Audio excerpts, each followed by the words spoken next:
이 시간 하나님께서 우리에게 주시는 말씀은 구약성경 역대하 8장 1절에서 16절까지의 말씀입니다.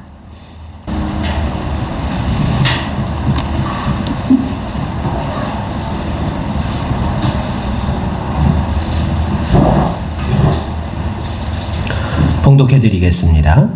솔로몬이 여호와의 전과 자기의 궁궐을 20년 동안에 건축하기를 마치고 후람이 솔로몬에게 되돌려준 성읍들을 솔로몬이 건축하여 이스라엘 자손에게 거기에 거주하게 하니라. 솔로몬이 가서 하맛소바를 쳐서 점령하고 또 광야에서 다드모를 건축하고 하맛에서 모든 국고성들을 건축하고 또 윗 베토론과 아랫 베토론을 건축하되 성벽과 문과 문 빗장이 있게 하여 견고한 성읍으로 만들고 또 바알랏과 자기에게 있는 모든 국고성들과 모든 병거성들과 마병의 성들을 건축하고 솔로몬이 또 예루살렘과 레바논과 그 다스리는 온 땅에 건축하고자 하던 것을 다 건축하니라.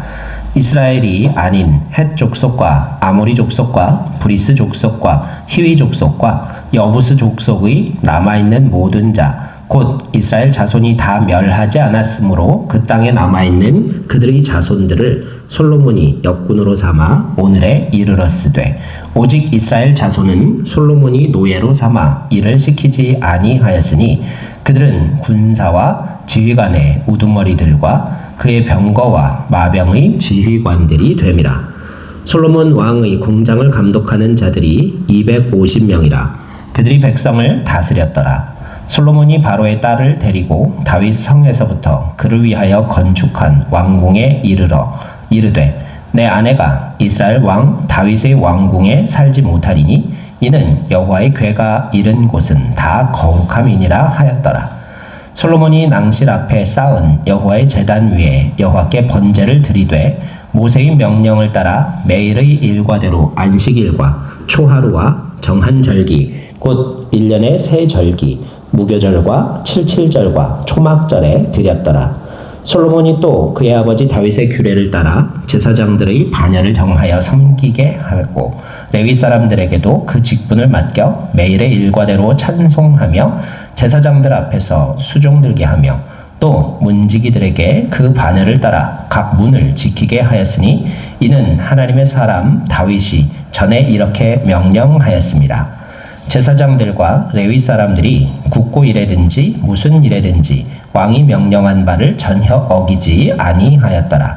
솔로몬이 여호와의 전의 기초를 쌓던 날부터 준공하기까지 모든 것을 완비하였으므로 여호와의 전 공사가 결점 없이 끝나니라. 아멘. 할렐루야. 거룩이라는 단어에 대해서 오늘 우리가 함께 묵상하고자 합니다. 이 거룩이라는 단어는요, 일반적인 국어사전을 통해서 찾는 것보다 우리 기독교 사전에서 찾을 때 더욱더 풍성한 해석을, 정의를 볼 수가 있어요. 성경 원문에서는 다양한 이 원어들이 사용되었는데 그 기본 의미들을 살펴보면 구별하다 혹은 분리, 구분하다 혹은 깨끗하게 하다라는 공통점을 갖고 있습니다. 다시 말하면 죄악과 부정으로부터 철저히 자신을 분리시키고 오직 하나님의 소유로서 자신을 구별하여 드리는 변화된 상태를 말합니다. 그리고 세상의 속되고 부패한 행실이나 풍습에서 구별되어서 하나님의 법대로만 살아가는 것을 가리키기도 합니다. 특히 신약 성경에서는 죄악과 구별된 도덕적인 삶이나 세속적이고 비신앙적인 것들로부터 자신을 엄격하게 구별하는 경건한 행위를 거룩이라고 표현합니다. 거룩은 특히 하나님이 가지신 속성 중에 가장 중심이 되는 성품이요, 또 하나님의 백성에게도 첫 번째로 요구되는 하나님의 명령이기도 합니다. 하나님께서 십계명을 주시고 뭐라 그러셨어요? 내가 거룩함과 같이 너희도 거룩하라 그러셨어요.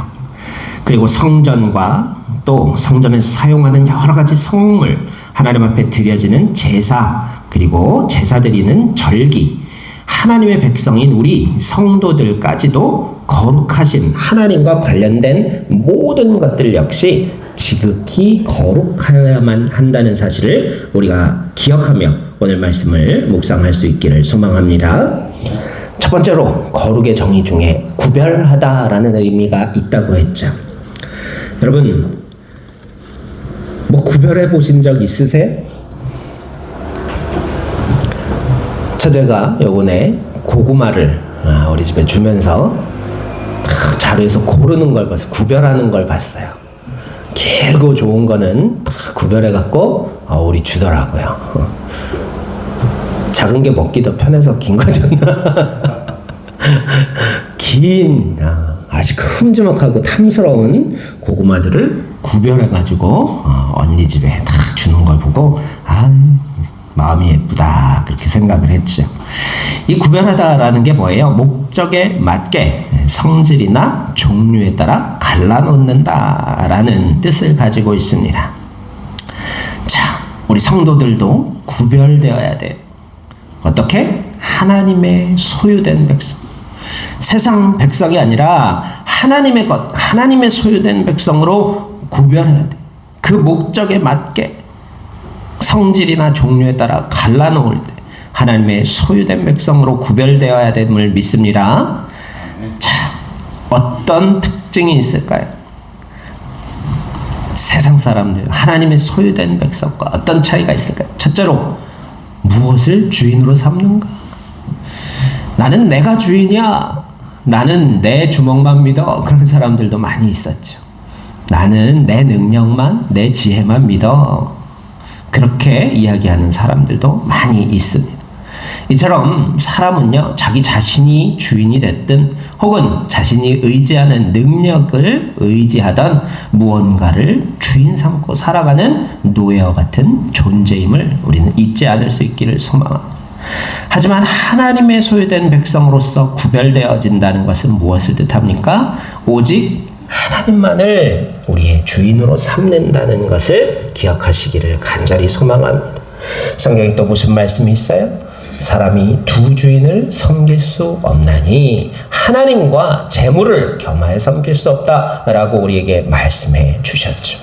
세상 사람들 대부분 자본주의 사회 속에서는 자본을 주인 삼고요. 오늘 우리가 살고 있는 세상 속에서도 우리가 재물을 주인 삼고 있는 경우가 너무 많이 있어요. 종은 어때요? 주인을 위해 일하죠. 여러분, 일 왜 해요? 재물, 돈 벌려고 일하잖아요. 그쵸? 여러분, 월급 안 주는데 일할 거예요?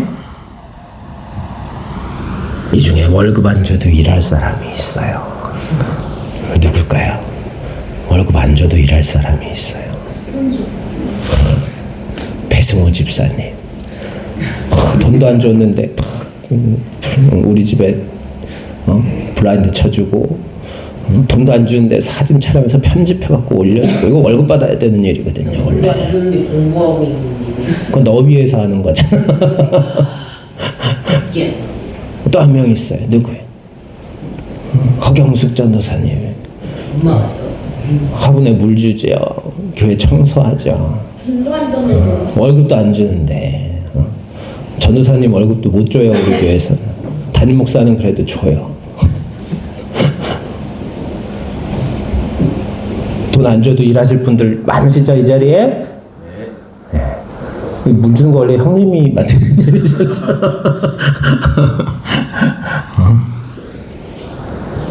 자, 세상 사람들 이렇게 재물을 주인에게 섬기는 거예요. 주인을 위해서 일하는 게 아니라 돈 벌기 위해서 일하는 세상 사람들이라는 거예요. 하지만 하나님의 소유된 백성은 오직 주님의 말씀, 예수 그리스도의 가르침만을 주인 삼는 은혜가 있기를 간절히 소망합니다. 또 무엇을 따르는가가 중요한 거예요. 주인의 말씀대로, 명령대로 따르죠. 돈 벌기 위해서 어때요? 요즘 책들 굴러다니는 거 보면 베스트셀러들 다 뭐예요? 어떻게 하면 돈 버는가? 어떻게 하면 얼마 가지고 얼마 버는가? 어디에다 투자해라? 뭐 나 자기의 주인이 되어라 어쩌고저쩌고 다 보면은 뭐예요? 성공신화들 어떻게 돈 벌었는지, 조금 투자해갖고 어떻게 큰 돈 벌었는지 다 그 얘기 나오잖아요. 그쵸? 베스트셀러들 보면은 다 그래요. 뭐 리더십을 가져, 리더십 갖고 뭐 하라고요? 사람들 이렇게 쥐락펴락 해갖고 돈 많이 벌라는 얘기예요. 결국은 세상에 재물에 돈을 벌기 위한 방법들을 따르는 것과 진리 대신 생명이 되신 하나님의 말씀을 따르는 하나님의 백성, 하나님의 소유된 백성과는 구별된다는 거예요. 여러분, 세상의 가르침, 어떻게 하면 돈 많이 버는가가 아니라 어떻게 하면 주님의 말씀을 따를까? 어떻게 하면 주님의 말씀을 열매 맺으며 살 수 있을까? 먼저 생각할 수 있는 하나님의 구별된 백성, 하나님의 소유된 백성 되시기를 소망합니다. 두 번째로 분리하다는 뭐예요? 세상으로부터 구별되어야 한다. 분리되어야 한다. 속되고 부패한 행실이나 풍습으로부터 구별되어야 한다. 요즘 다 그래요. 안 하는 사람이 어디 있어요?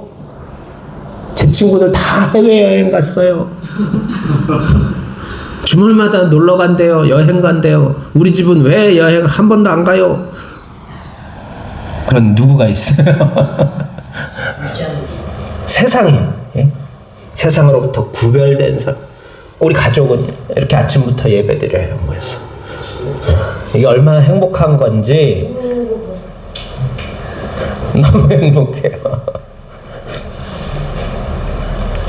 세상으로부터 구별된, 비신앙적인 것들로부터 구별되고 분리된 것, 세상의 죄악과 부정으로부터, 세상의 문화로부터 자신을 분리할 수 있는 것, 그것이 바로 하나님의 백성으로서의 거룩, 분리된 삶인 줄로 믿습니다.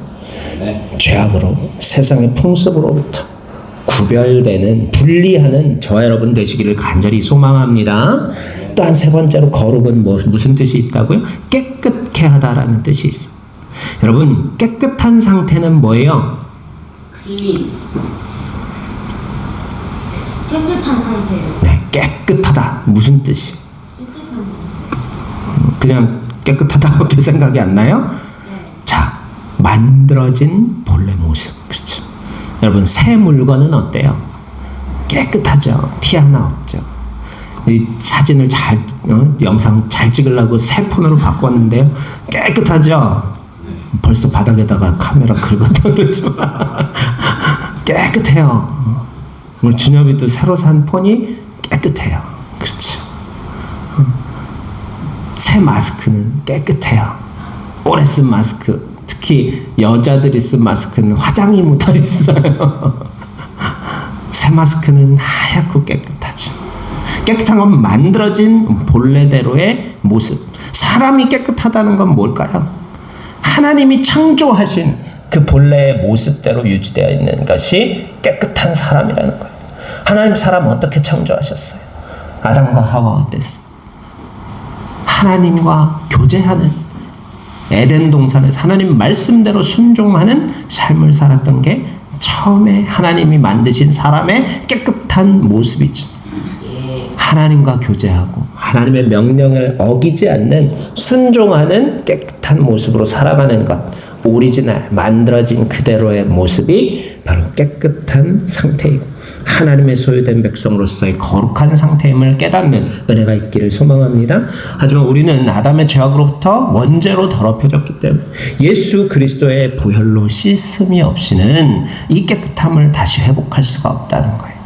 하지만 보혈의 공로로 예수님의 그 피로 씻음을 받은 이후에 우리는 다시 깨끗한 상태, 이 물질이 섞이지 않은 창조하신 본래의 모습대로 퓨어한 모습으로 바뀔 수 있다는 것을 다시 한번 깨끗하게 된다는 것을 기억하면서 우리가 깨끗한 삶, 거룩한 삶을 살아갈 수 있는 은혜가 있기를 간절히 소망합니다. 오늘 본문 말씀을 보면요, 솔로몬이 어떻게 거룩하게 행실을 했는가 하는 말씀이 등장하고 있어요.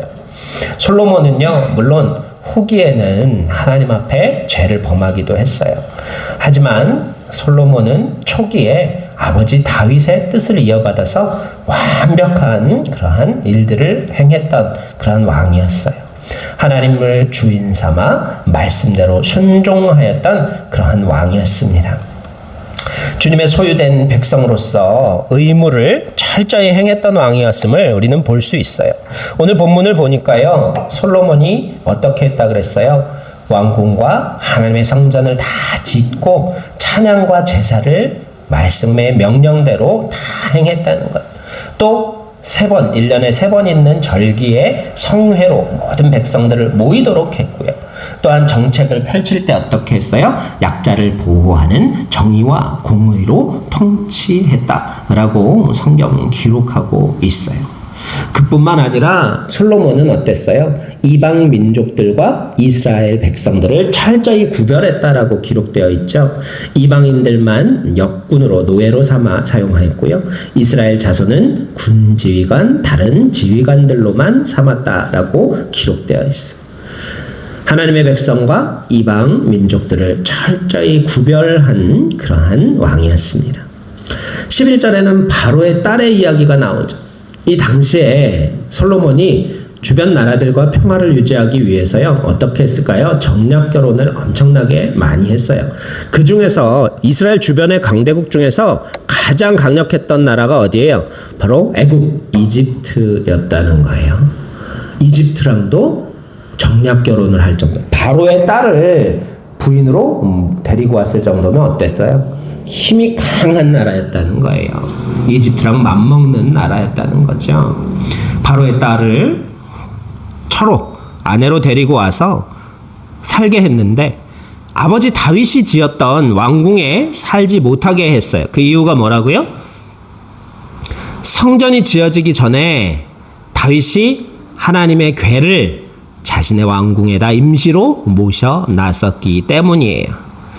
이 하나님의 여호와의 궤가 이른 곳은 다 거쳐간 자리까지도 거룩하기 때문에 그 거룩한 곳에 아무리 바로의 딸이라 할지라도 이방인의 딸이 그곳에 들어올 수 없다, 머물 수 없다. 그래서 철저히 구별하였던 그러한 솔로몬이었다는 거예요.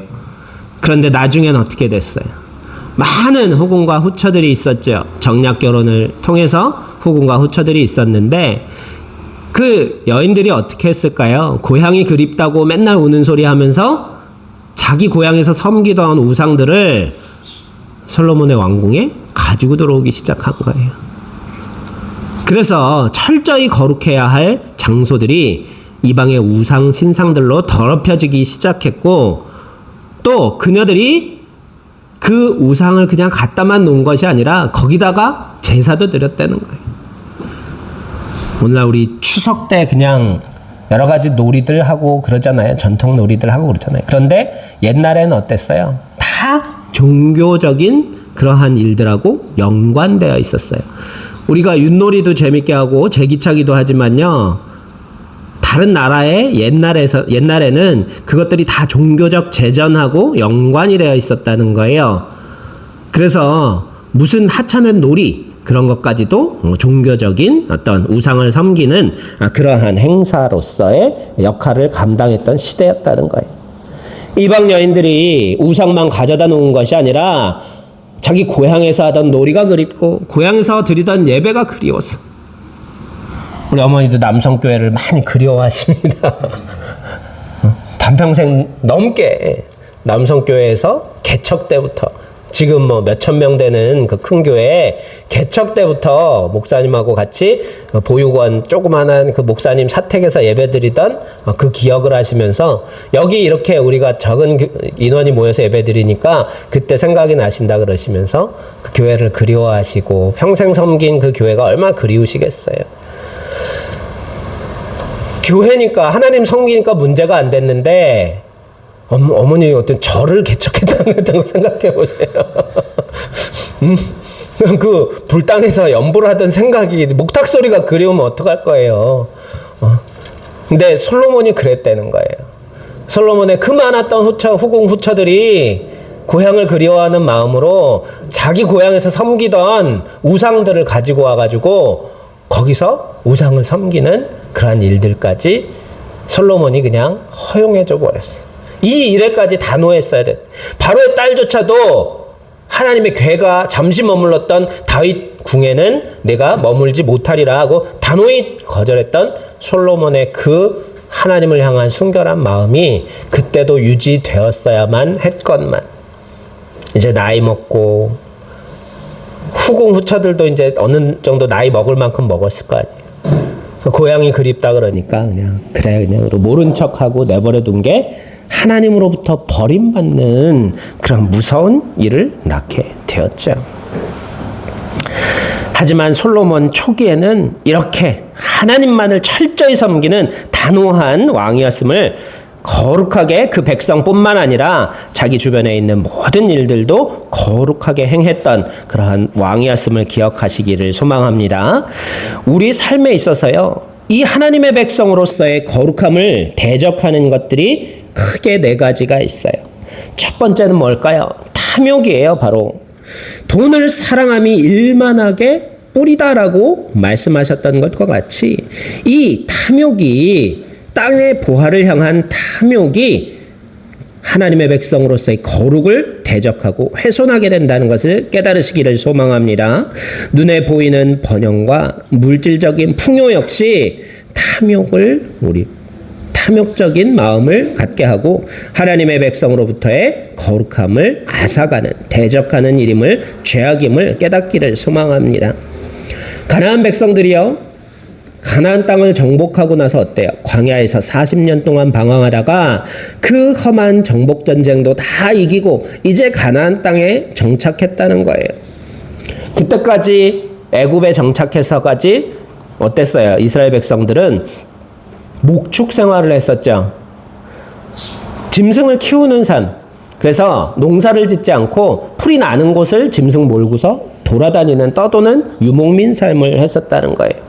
애굽에서도 고센 땅에 구별되어서 거기서 목축으로 생계를 이어갔어요. 그러다 비옥한 가나안 땅에 정착해 보니까 여긴 어때요? 물이랑 땅이 좋고 물이 풍부하고 그러니까 어떻게 돼요? 농사를 짓더라는 거예요. 농사는 이사 다닐 필요 있어요? 자기 논만 있으면 매년 물 갈고 거름 주고 농사 씨 뿌리면 다음에 또 나고 그러잖아요. 그 풍요에 완전히 다른 삶을 보게 됩니다. 비가 안 와서 풀이 못 자라면은요, 짐승들 먹을 게 없어요. 어떻게 풀 씨 뿌려갖고 나게 하는 방법을 몰랐던 거예요, 이 사람들.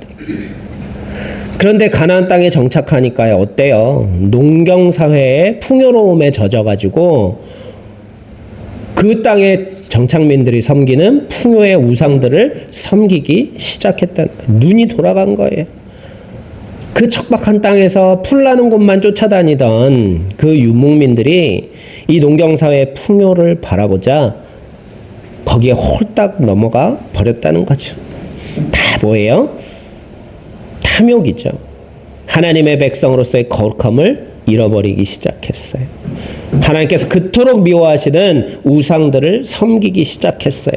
아스다롯이라는 것도 뭐예요? 산당, 풍요로운 푸른 나무들이 있는 산에 그 나무를 깎아갖고 여신으로 만들어 놓은 풍요를 상징하는 그러한 우상들이었다는 거예요. 그러한 우상들을 이스라엘 백성들도 음란히 섬기기 시작했다는 거죠. 여러분, 하나님의 백성으로서의 거룩함을 방해하는, 회방하는 가장 큰 것이 바로 탐욕임을 깨달으며 멀리할 수 있는 은혜가 있기를 간절히 소망합니다. 그 다음에 방탕함과 술 취함도 우리로 하여금 거룩을 대적하는 그러한 죄악들임을 깨닫기를 소망합니다. 두 번째로 하나님의 백성으로서의 거룩을 대적하는 가장 큰 것은요, 근심과 두려움이라는 거예요. 눈앞의 대적은요, 뭐예요? 두려울 수밖에 없어요. 이스라엘 첫 번째 왕이었던 사울 왕 때 하나님 앞에 그가 결정적으로 죄를 저지른 일이 하나 있었어요. 하나님으로부터 버림을 받았어요. 왜? 블레셋과의 믹마스 전투에서 백성을 다 불러 모았어요. 그리고 이제 서로 탁 대치하고 있는 상황에서 이제 전쟁을 시작해야 되는데 하나님께 제사 드리고 전쟁을 해야 되거든요. 승리를 위해서 제사를 드리고 전쟁을 시작해야 되는데 선지자가 사무엘이 안 오는 거예요. 제단 다 준비해 놓고 재물도 다 준비해놨는데, 그리고 적들은 이제 막 쳐들어오려고 막 대치하고 있는 상황 가운데서 눈앞에 큰 대적들을 보고 사울왕이 두렵기 시작했어요. 조금만 더 지체했다가는 전세가 기울 것 같아. 백성들의 사기도 떨어지고 적들은 점점 더 기세등등해지고 있는데, 빨리 제사를 드리고서 전쟁을 시작해야 이 기세를 몰아 싸워 이길 수 있을 것 같은데 선지자 사무엘이 오질 않는 거예요. 불안했던 사울이 자기가 왕이니까 내가 해도 되겠지 그러고서 하나님 앞에 제사장밖에 드릴 수 없는 제사를 자기가 드려버렸어요. 하나님을 의지한 게 아니잖아요. 제사 왜 드려요? 하나님의 도우심을 받고자 제사 드리는 건데, 하나님의 말씀을 어기고서 어떻게 하나님의 도우심을 받을 수 있겠어요? 결국은 하나님께서 내가 사울 선택한 것을 후회하노라 라고까지 말씀하시고 그를 포기하고 버리셨던 거예요. 이 두려움이 바로 사울로 하여금 하나님으로부터 버림받게 하는, 거룩함을 훼손하는 결정적인 원인이었음을 깨닫기를 소망합니다. 우리 세상을 살아가면서 많은 두려움 속에서 살아가죠. 이스라엘 백성들 홍해 앞에서 스스로의 힘과 능력으로 건널 수 없는 홍해 바다 앞에서 뒤에는 우리의 힘으로 이길 수 없는 바로 당시 역사상 최강의 전차 부대가 굉음을 내면서 흙먼지를 일으키면서 추격해오고 있는 상황 가운데에서 백성은 그 두려움에 또 지고 말았어. 하나님의 백성으로서의 의연한 거룩함을 지켰어야 하는데 그 두려움에 빠져서 하나님을 원망하고 모세를 원망하고 아론을 원망하다가 하나님의 구원을 보게 되죠.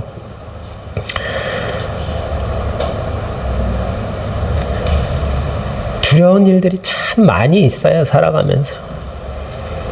우리 주원이 군대 가 있는데 자꾸 흉흉한 소리들이 들려와요. 저 김정은이 막 고속도로를 터트려버렸지 않나. 우리 풍선을 사진으로 찍으면서 북한 오물 풍선 사진 동영상으로 찍으면서 저것들이 지금은 저 오물만 담아갖고 있지 또 다른 거 담아갖고 던지면 어떡하나.